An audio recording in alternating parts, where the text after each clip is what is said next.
Musisi Maya Estianty mendapat pertanyaan dari artis peran Denny Sumargo soal cinta pertamanya. Melalui kanal YouTube Curhat Bang Denny Sumargo, mantan personel Ratu itu lantas mengungkap cinta pertamanya yang ternyata bukan Ahmad Dhani. Zaman SMP, dulu, ada cinta pertama. Tapi memang aku pacaran enggak banyak.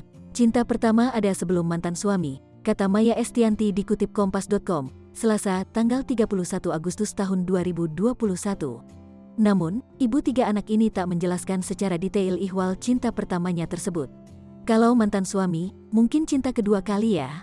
Terus ada cinta ketiga, enggak jadi. Akhirnya balik lagi ke cinta kedua, Ahmad Dhani, tutur Maya Estianty. Saat ini, Maya Estianty telah menikah dengan pengusaha Irwan Musri. Mereka melangsungkan pernikahan pada 2018 di Tokyo, Jepang. Sebelum menikah dengan Irwan Musri, Maya Estianty sempat membina rumah tangga dengan Ahmad Dhani pada 1994. Namun, mereka bercerai pada 2008. Dari pernikahannya dengan Ahmad Dhani, Maya Estianty dikaruniai 3 anak, yakni Al Ghazali, El Rumi, dan Dul Jelani.